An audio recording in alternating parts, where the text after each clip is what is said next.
संजय तिवारी जी, आज चुनाव आयोग का प्रेस कॉन्फ्रेंस और 3 बजे के बाद नहीं, देखिए, आज 2024 के लोकसभा चुनाव का ऐलान हो जाएगा और जनता इस बार चुनाव लड़ेगी बीजेपी के खिलाफ।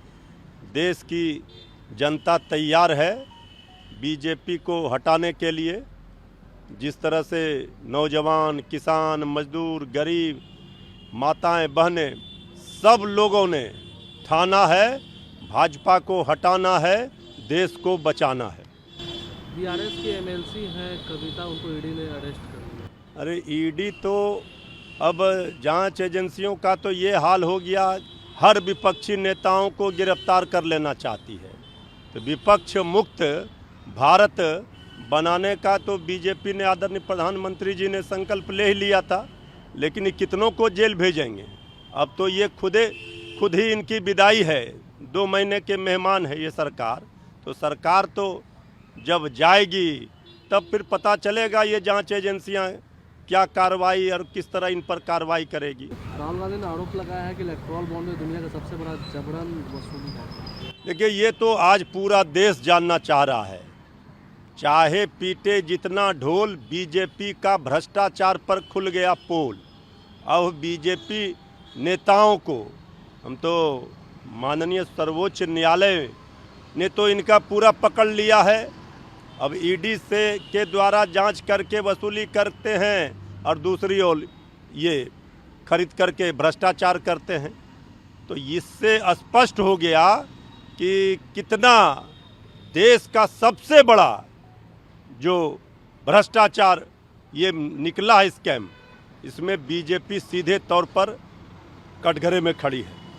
अमित शाह ने कहा कि पीओके भारत का हिस्सा है, वहाँ रहने वाले हमारे हिंदू और मुसलमान हमारे हैं। नहीं, भारत का हिस्सा तो है ही, उनके कहने से क्या होगा। अब उनको जब चुनाव का बिगुल बजता है तब उनको पीओके याद आता है। अब ये पीओके पर और चीन पर नहीं ना जनता वोट देगी। मुद्दे की बात कीजिए ना, रोजी रोजगार की बात होगी। रोटी कपड़ा मकान मांग रहा हिंदुस्तान और ये दे रहे हैं पीओके पर ज्ञान। ये केंद्रीय मंत्री पशुपति पारस, उन्होंने कहा है कि हाजीपुर लोकसभा सीट से मैं ही चुनाव लूंगा, मैंने किसी से बात नहीं किया है। नहीं, एकदम लड़ना चाहिए। आदरणीय पशुपति पारस जी के साथ जो किया बीजेपी ने, मतलब निकल गया तो पहचानते नहीं। यही है बीजेपी का असली चाल चरित्र चेहरा। अब जो भी सहयोगी दल वहाँ हैं उनका भी वही हश्र होगा। आज आदरणीय पारस जी पछता रहे हैं। तो लोकतंत्र में सबको अधिकार है और उनको अपनी ताकत दिखानी चाहिए और बदला लेना चाहिए।